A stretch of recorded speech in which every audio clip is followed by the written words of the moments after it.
for taking time to meet with me. I'm just gonna record this and then I'm just gonna shout you out as well because you guys have a pretty profitable organization yourself, Hobby House Florida. I'm getting the privilege of talking with Richard today. So thank you for taking the time to meet with me again today. Met him at VCon and we had some really, really, really good conversation around basketball. So had to definitely get him on the show. So thanks for taking the time to meet with me today. Yeah, man. Thank you for having me, dude. And like you said, met you up at VCon in Indy. Yeah. Today the Indy 500's going on. Yep. So I got that up here. Not that big of a racing guy, but again, in the paint here, talking hoops. Yeah. Yeah. That's right. Talking hoops today. So we are on the cusp here, right? Tomorrow. We got game 7 tomorrow, right? Yep. Yep. On Monday.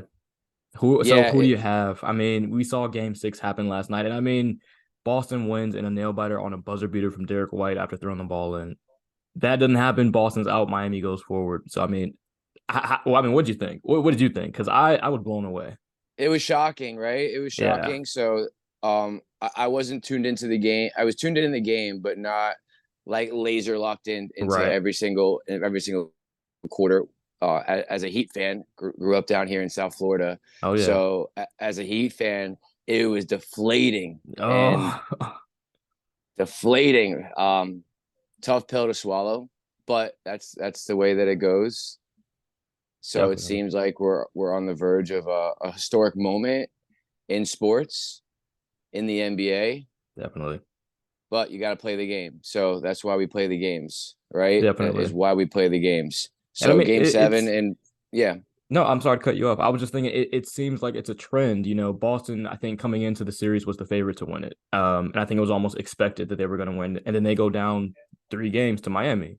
And you go game 4 to Miami. Miami's expected to win it, close it out at home as well. And now they drop 3 straight. It's just an interesting trend. And it seems like defense is really the kind of focus. But I mean, I got to be honest. I don't know how Miami does it, but you guys develop some of the top talent, like just in general, as far as like a bench presence goes. Because I mean, Caleb Martin obviously came from Charlotte, but then you guys have like Gabe Vincent, Duncan Robinson, and so many other players that contribute and come off the bench, and the depth is just there. And with Spoelstra, he's got the championship experience as a coach. It's just you can't predict what's going to happen, and it's just one of the best matchups I've ever seen just in a while. I mean, Miami is just tough, tough, tough, and playoff Jimmy is in full effect, absolute full effect. I mean, goodness. yeah, yeah, absolutely. So they've got the confidence in the world. I look at it. Duncan Robinson took a shot, took Hmm. a three ball shot, bricked it. I think with a little bit of time left when the Heat were within one. I think Yeah. they were within one, so they were Hmm. down one. The initial re-jerk reaction is like, why the heck did he take that shot? Right. Right? Just play out the possession, do what you guys do best. Right there, it was maybe less than a minute in the game. I'm not sure what the time was, Hmm. but looking at it and after hearing you talk about that and about how you perceive like the Heat, and it's just like a guy, like a role player like Hmm. him, right? To come down, game on the line, down Hmm. one, to throw up that three just shows the confidence that they Hmm. have in their abilities that they've been instilled, not to just, oh, let's get the ball to Jimmy Hmm. right there, right? The ball was in Jimmy's hands at the end of the game, of course, where he got Hmm. fouled to bring us up by the free throws. But the confidence that gets instilled by an eighth seed to Right. be able to get this far. So again, really have full confidence in our Heat to pull it off. They Oh, pulled off games 1 and 2 in yeah. Boston. And you mentioned the favors, right? The favors going in, it was a big thing. I had done some posting on our stories as the Heat started winning game 1, game 2, and then eventually Mhm. game 3 Right. about how ESPN Analytics came out with giving the Heat a 3% chance, right? A 3% Yeah. chance to win the series. Mm. So we're now right here on the best two words, on the verge of the best two words in all the sports, which is game 7, Mm. right? Oh All your yes. major Oh sports except yes. for, yeah. So game 7, win or go home. So it's win and go to the finals, or it's a wrap. So it's gonna be a heater, hopefully. It's gonna be a heater with the Heat taking the dub, I hope, right? Whew. But look at really where these have gone. It's came down to like which team, and again, you look at game plans, which team is going to impose their will on the other, right? And so in games 1, 2, and 3, it was all Heat, clearly, Right. right? Right. And so game 4 was closer. Game 5 was a blowout. Mhm. Celtics came in at home, imposed their will to get back to Miami, and in Miami, it's just, again, it seemed to be the whole game was all Celtics. I was Yep. looking at the score at late in the fourth, and it was game 7, and game 7 looming, and they had went on a run, right? So it's a game of I've watched basketball for quite a few years now, and it's a game of imposing your game plan on the other, and it's a game of runs, Yep. right? So the Absolutely. runs, the 12-3 runs. I watched that with LeBron and Wade Heat back when they Hmm. were together. Oh So yeah. they would have these runs, 12-3, and so that comes down to the defense and the Celtics defense. Credit to them, they've stepped it on up, man. So there's a lot of other stuff going on within our world here of trading cards, sports trading cards. To bring it back full circle and talk a little bit more outside, you got Ja Morant. People talking about Ja Ah. Morant, what to do with his stuff, right? If Yep. he's going to be a guy that is going to step up to the plate, right? Not just Hmm. be a regular season all-star type of guy, and off the court behavior impact Mm. what he could bring and rally his team to go do, because they Absolutely. obviously have a great team there in Memphis, but he's been the topic of a lot of conversations. And how are you feeling on Ja Morant? It's interesting because as a lot of the news outlets kind of started to break, what's been happening with, his off court sort of activity. I noticed a lot of John Morant cards kind of hit the market and kind of falling in prices as well. Now, I myself, I'm holding on to some of them, but I didn't have a whole slew of them because I had already sold a good portion of them already. Considering he's just phenomenal to watch. He's very exciting and very engaging.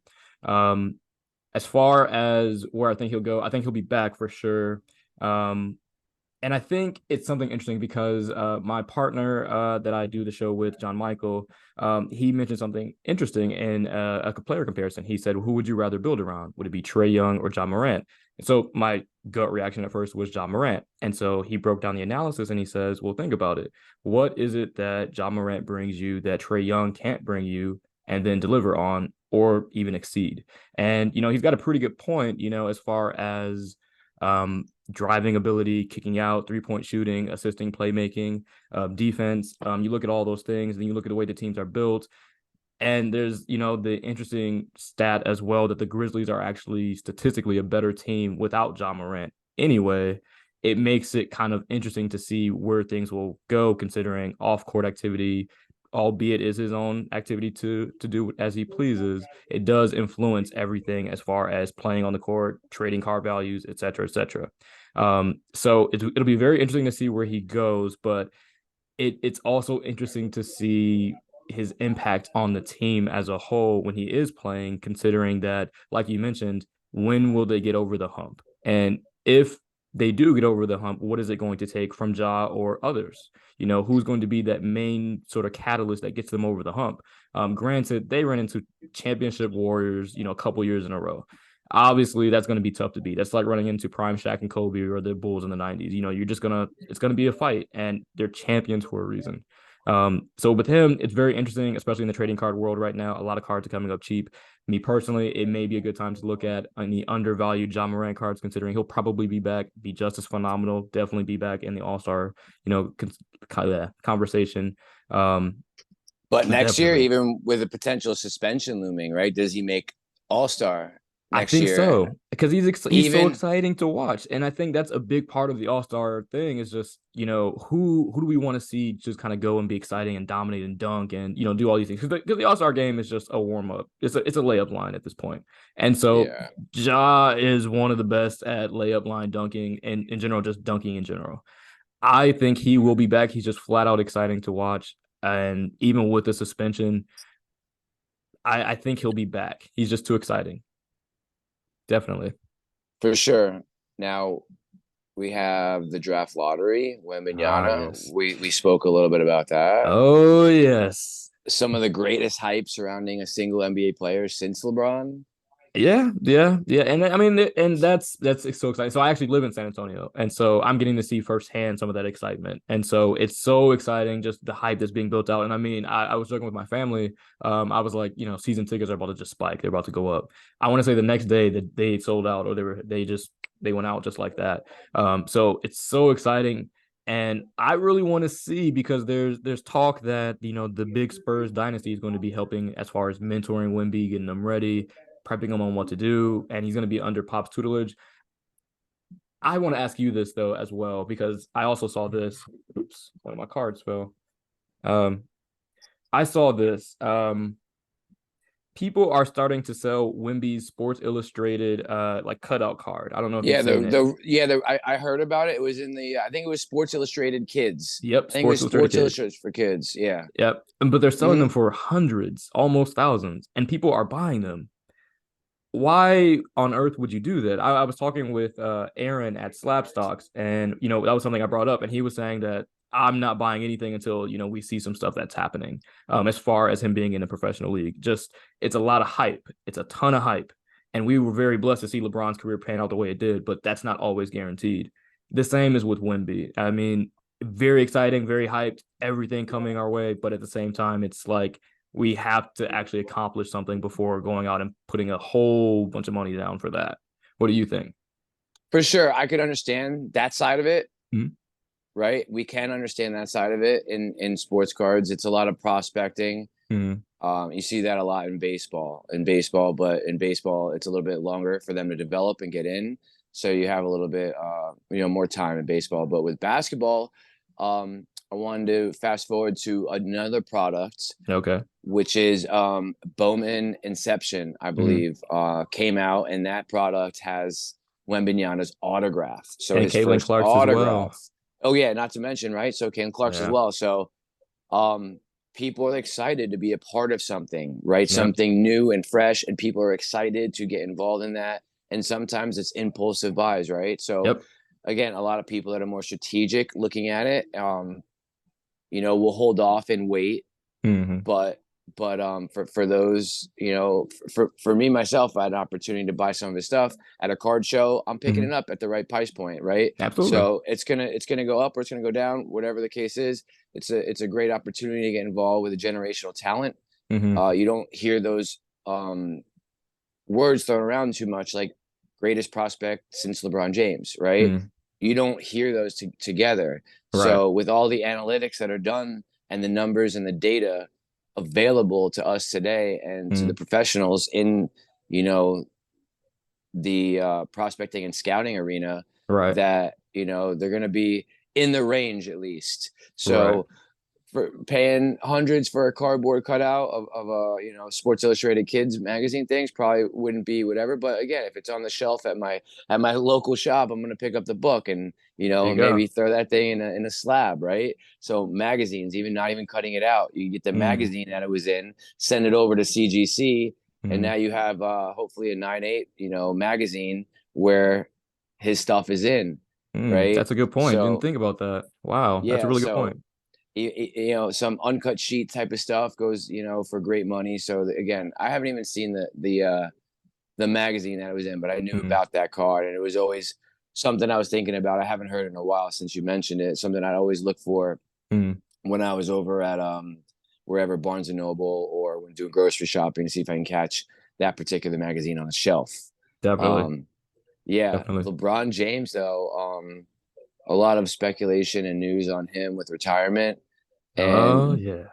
yeah, looking at him getting swept by the Nuggets, and we again, we completely neglect the Nuggets. Right, we're talking Game Seven, Right. Celtics and Heat, and a lot of people, my personal friends, right, busting my chops in my text messages about, um, regardless Heat or Celtics, it's Nuggets, right? It's the Nuggets championship year. It's their time. It's going to Yeah. be them. So the basketball and the embarrassment that they put on the Lakers, Mm-hmm. right, Yeah. A is sweep. something to be make note of, right? Mm-hmm. They're sweeping AD and LeBron, and they were absolutely rolling. I think with Austin Reeves being a key playmaker. They added Rui, they added D'Lo, so to sweep that team rolling like that, very hot like that, is not something to just sweep under the rug and not really talk about, because no matter who's going up, I think the Nuggets are going to have home court regardless. They were the one Mhm. seed in the West. Yep. So wait, if the Celtics were the one seed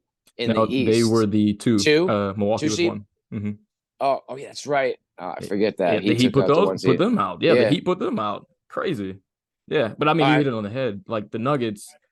Honestly, I have to agree with your friends. I mean, honestly, it's looking like it's the Nuggets championship to lose. I don't see even, and my friend and I were talking about this recently too. Matchup wise, how do you? How Jokic do is a you mismatch. Jokic is a mismatch, for and then you have Michael Porter Jr. and then you have Jamal Murray, and then you've got who else do they have down there? Bruce Brown, and then you got Jeff Green or anyone else. I mean, they are a terrible team to match up against, and exactly with just yep. Joker, back to back MVP. You Mm, really don't have the size and the talent either way. So it's going to be completely shifting what you normally mm, do as your game plan for both the Heat and the Celtics. I think mm, Celtics defensively, the last three games look strong, right? And so they're on an absolute high. So mm, if they close out game seven, we're riding that high. It's a lot of momentum, right? I talked about being a game of runs. mm, So it's also Nuggets have been now sitting back here for quite a few days now, rested mm. on up, and they're not Yep. particularly in the groove. You see stuff like that happen where a team's hot rolling, like the Heat, where they come in to Boston and win games one and two. Um, we got to play the games, right? Yep. We speculate again. We speculate on player talent. We speculate on right who's going to win the series. We use all these Mm. numbers and stuff, but on any given night, we saw it with Lonnie Walker against the Warriors. On Yeah. any given night, Yeah. any professional NBA player is capable of stepping up to the plate. They Yep. made it that far for a reason. Yep. Yep. The percentage to even make it that far is so low. Yep. So they made it that far for a reason. On any given night, you never know who's going to snap off. That's true. That's very true. And it makes me think of this switching topics to another conversation that I think we talked about at Yeah. VCon. It was something that has gotten me a lot of attention in a negative manner because it was something that I said in regards to Stephen Curry. Um, I think I we talked about it at VCon, and it was, Yeah. does Stephen Curry have a killer instinct? And so I will say social media did not like that hot take because I essentially said, we're talking about whether or not he chooses to dominate the game and assert that dominance, or does he look for his shot consistently and try to put it up from as far with as much volume as possible. It makes me think about that. What we were talking about earlier. So, what do you think? Do you think Steph has a killer Yeah. instinct? Well, I think that remembering the conversation, some of the numbers you threw at me, like Yeah. kind of made me reconsider, because I'm just looking at his accomplishments on the court, Yep. right? The leading three pointer, the titles, Yep. and that is just surrounding the whole team atmosphere. So Yep. it incorporates everything. So Yep. to look at just him having that particular killer instinct, you can't put him in the category of Jordan. You can't put him in the category of Kobe, because he just he doesn't attack like that. He doesn't really put fear into the opposing side, other Mm. than really where is he going to pull up from, in a sense. The Mm-hmm. fear is there, I believe, watching it when I Right. watch him late in games. Obviously he hasn't clutched up. He was I think for whatever in game time or game winning shots in within however many minutes or something in the fourth quarter, Mm-hmm. right? But people are again, he's just been a solid player through his career. No off the court incidents, right? He's a man of his faith. He's outspoken about that, so he's capturing that audience. People are emotionally invested and attached to Steph Curry for good reasons. That's a good Mm-hmm. reason. That's a good role model. He's a great athlete, a cultural icon, right? Mm-hmm. And I think he's going to do a lot of stuff even after he retires. So, but as far as that, I'm convinced. You've convinced me that he doesn't have that killer instinct. But in the bigger picture, just a great NBA icon, man. Hall of Definitely. Famer, Definitely. clearly, obviously, future Hall of Famer. Definitely. Um, But Definitely. And that's something we never really, are taken out of context. We're never saying this guy's not clutch or, he doesn't show up or anything like that. I mean, he showed us this past year, game 7 against the Kings. He can be that guy and be clutch and come through in the clutch. And we also saw it at the end of last year's finals when they didn't exactly have as many people as they needed there, considering injuries, but Steph showed up. And so we started to see these flashes of that associated with that killer instinct. But flat out, I mean, I have to ask, does he assert his dominance the same way that we would do, like we would see with like a MJ or a Kobe or an AI? And I think one of the easiest sort of arguments against this is, well, how can we say AI is a killer and not Steph, considering that Steph has been performing significantly better than AI used to? But we have to understand AI's gameplay. Steph has changed the culture, the way the game is played. It's largely a shooting game. But then most importantly, we have to also understand Steph's shot really falls when when the Warriors are up. If the Warriors are ahead, Steph cannot miss, and an avalanche of threes is coming. When the Warriors are down, Steph's shot does not go through. And we see that consistently. And I think a big argument against that is the 73-9 Warriors season. It's very easy to say, well, how did he lead a team to 73 wins then if he's not a killer? And the argument isn't, whether or not a team accomplishes a certain amount of wins. It's does he assert his dominance? And if that is the argument, then wouldn't that indicate that he may not be a killer considering they gave up a 3-1 lead against the Cavaliers that year? Which it's each person's perspective.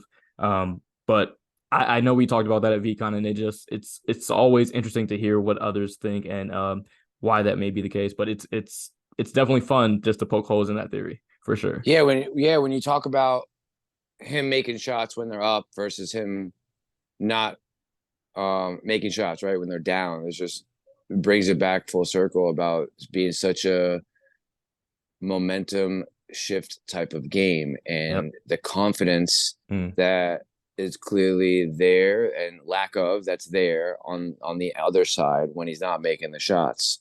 So I've been seeing the meme go around about Jordan saying about the sign of a good man that can talk trash when he's down, Yeah. right? And so they're always showing Jimmy Butler on that. So right, so the sign of that killer instinct is he's going to come get you whether they're up or they're down, and he's going to be persistent, consistent, attacking. So I mean, And I mean, that's a great you argument make some there. great points. I mean, that's a You make great some argument great there. You points. hit Jimmy Butler on the head. I mean, when you look at Jimmy Butler, definition of killer is the first thing you think of. Now, granted, they did give up a 3-0 lead, but that is kind of the point. That style of gameplay does have repercussions associated with it. But looking at an example, Jimmy Butler would be the clearest example. Look at how they overcame the Knicks and they overcame the playoff to get into the playoffs. And now they overcame the Celtics or are on the verge of Yeah, doing so. yeah, they lost their first play-in game, right? They had to play the loser of the other play-in to get in there. Right. Yeah, it's an interesting league. It's really really fun to talk about all the Oh, yeah. time. It really is. Yeah, so much stuff down the pipeline too with future NBA classes, and really starting to see a shift in what's left from my generation when I was watching and growing up in basketball with the Wades, the Bosh, LeBron, And with the Carmelo's Dirks, retirement. Carmelo's retirement. Yeah. You have all the players over the past 4 to 5 years now approaching slowly approaching, right? Halfway Yep. there in a sense, 5 years in, double digits in the league. You Yep. look at a guy's career like LeBron, obviously that's an anomaly. Doesn't happen that often, but it's pretty safe to say they're going to spend double digits in the league. And these guys that we grew up with, that a lot of, people grew up with, are starting to retire. Yep. And the league's going to be in the hands of the Lucas, even the LaMelo Balls, right? The Trey Youngs we mentioned. Even Jimmy Butler, really. I mean, he's been in the league quite a while, so no talent here. Would love to see him get a ring. Would love to see him Absolutely. get a ring. I'm so amazed by his talents and stuff. So, right, you got the Tyler Heroes. I don't know if he deserves to be in that conversation just yet, but again, I'm looking at 2018 to up to this coming year. Cade Cunningham, Yep. Jalen Green. Yep. Jeremy Sohan's Exciting. down there. Benedict with Indiana. with the Yep. Pacers. Um, You got Halliburton coming up as well. I mean, very exciting time. The Thunder They have are the in the youngest, most exciting core in the league for sure. Oh my gosh. Shai Gilgeous-Alexander, Chet Holmgren's supposed to come back as well. You got, yeah. oh my God, Alexei Polisky. I think that's his name. I need to make sure I'm saying that correctly. I may not be Yeah, we saying that just right. call him Poku. We're just calling him Yeah, Poku yeah. here. We look at his cards. We can't pronounce that one. We're just gonna Right. stick with Poku there. So, Man. yeah, yeah. Exciting time. Transition time. I think so. Really, you look at teams that have established legacies and the top to the bottom organizationally, right? Look Hmm. at teams like the Spurs that have done it and ran Mm-hmm. dynasties. The Miami Heat, the Lakers, the Warriors. Mm. So really, it's up for grabs right now with a lot of those players that are going to be retiring soon, and the franchises that are building. Um, you know, Catastrophic L's. Look at the Brooklyn Nets. They put together probably one of the most hyped big threes ever, and that was catastrophically horrible ending for the Nets. Yep. So something's going on organizationally there. New York teams are have a lot of hope there with the Knicks, and they couldn't. The lights were too bright. It seemed they had. I Mm-hmm. think it looked like a lot of the players around there that look at where they're at now. A Knicks Celtics Eastern Conference Finals could have panned out way different, right? Oh yeah. So, right, the Knicks might have taken care of business a lot quicker. And again, we might not be seeing a Game 7, but we can't really talk what ifs here, right? Yeah. What we do know is we got Game 7 tomorrow night in Boston. That's See right. who's going to see the finals. That's right. So I mean, I have to talk about y'all's cards because I mean, I've been watching y'all the last couple of days, and to see that y'all pulled back to back logo, man. I mean, what? What? Why? Exciting, exciting, Why do y'all have exciting. the hottest hands in the hobby? Like, what's going on? Listen, it's just luck, dude. It's just luck, and credit to my partner Josh for really just over fucking doing himself and really buying up as much of the product as he possibly can, networking with other business owners and trying to, get his hands on it. So, yeah, Panini releases the top high end product, Flawless, once a Mm, year.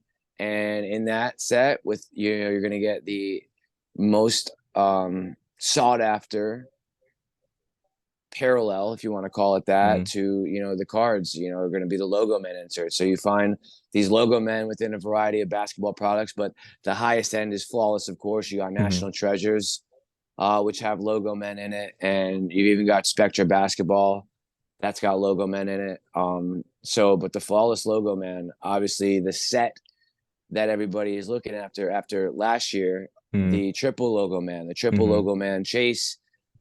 This year got a triple logo man, a game worn cutout patch of the NBA logo from the jersey of the player, mm. featuring LeBron James, featuring Steph Curry and Luca, is the biggest triple logo man still out there. But the one that we pulled here that really I thought was pretty big and underestimated was Joel Embiid Mm-hmm. and the Giannis. So Yep. that one, the Embiid and Giannis logo man that my partner Josh pulled earlier this week was an incredible pull. It's an incredible card. Mm, Some of these cards easily fetch six figures, mm. right? Yep. Um, so we're talking five figures, really, even bottom on it. So the Yep. other one, which our breaker Chris Golden Bear hit a couple days ago, was the Kyrie and KD logo, man. Yep. I saw So that. that again, that team up there infamously, crashed. But again, nonetheless, game used one of one cards, Right. game used material one of one cards. It is wild. It is wild. We're constantly breaking a lot of product, right? We try to, Definitely. put the best product that we would want to rip, that we would see returns on. Obviously, opening packs and briefcases, cases of this stuff. There's no guarantees with it. There's Mm, no guarantees. It's a risk. It's a high dollar, high risk, high reward type of product. Just as it is. There's other safer plays for people. Especially for those looking to strategically get involved, would probably go down the route of buying up singles and mm. slabs. Yep. So, but it's all fun. We try to provide, an outlet for people, really, those that maybe just want to watch, right? If you just want to Yep. watch it get ripped, right, and just be a part of the community and talk like we're talking, we could, Yep. talk in the chats in there, and talk on the posts, and even talk in real life. There's a lot of customers that we've got to experience face-to-face meetings with through the National Card Show, which is coming Yep. up in Yep. July in Chicago. Really looking forward to that. My Yep. first one was last year, so I took my son there with me last year. It was in Atlantic City, so I Mm. think it was a different. It never been hosted there before. Right. Some not so great feedback there for the most part, from what I heard, but Yeah, I my mean, yeah. experience my experience was great to see everybody there, both, Mm. at the end of the day, my competition with our competition with other breakers, All right. uh getting to put a face to some wholesalers and distributors that we only sent emails back and forth with. Right. So um the hobby is certainly doing pretty well for itself, as a whole. The industry Mm. want to bring in more people. I think Fanatics is going to do a good job of that, Mm. as they've acquired the licensing, and the business has picked up an acquisition recently of PWCC, a big auction house. Yep. So there's a lot of motion going on and a lot of moves that are being made, and we try to stay on top of it as best we can with new product releases. They're always exciting. The collectors want to see consistency with the products, Mm.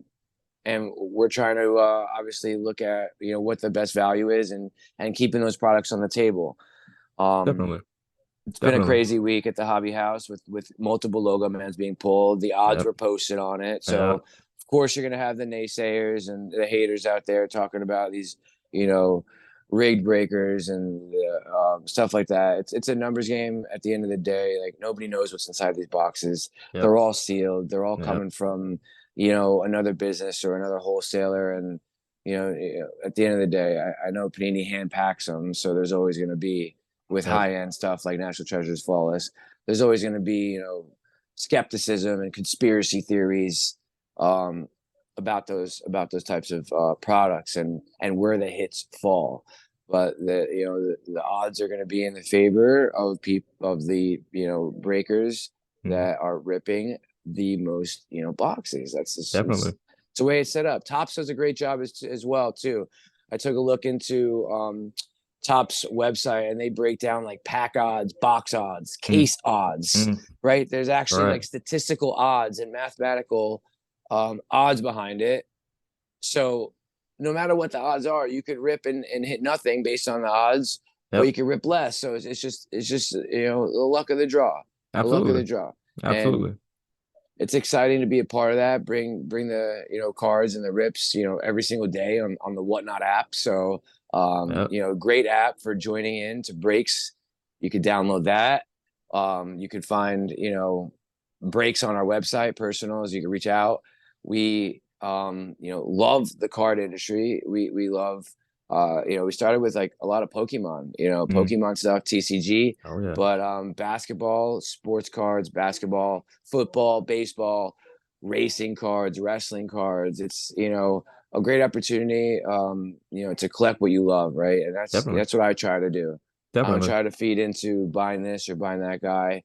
If it's eye appealing to me, if it's something that I like, then I'm gonna buy it. And Definitely. that was my experience at VCon too, with running the table there for the second time in a row, for 2 years in a row, from Minnesota to Indy, to see the improvements they made and to see the friendly faces that I met year one, to come back year two, Yep. bring my son there with me to help him with his confidence and doing something that he wanted to be a part of, as he wanted to come to Minnesota. It wasn't his time yet, and it wasn't in the cards. So we made we did some talking over the past year about the situation that we could do to bring him Hmm. to Indy, and it was great. And yeah, to have him set up behind there and take his little collection, set him up some stuff, and go over the inventory Right. process, go over pricing, go over how to talk to people, and even people on the other side of the table giving him feedback on, like, hey, when someone comes up to your table, give them a Yep. compliment on like, I like your hat. Oh, I like your Yeah. shoes. That's nice, right?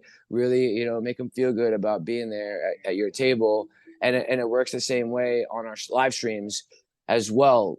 Like if we've got retail boxes on the table, I want those particular customers treated the same way as guys that are going to be ripping the flawless and spending Mm-hmm. tens of thousands of dollars, right? No Mm-hmm. matter where you're entering, you never know who's on the other side, Yep. right? You never know, what that person may be going through in that day, and just to acknowledge them, right? Mm-hmm.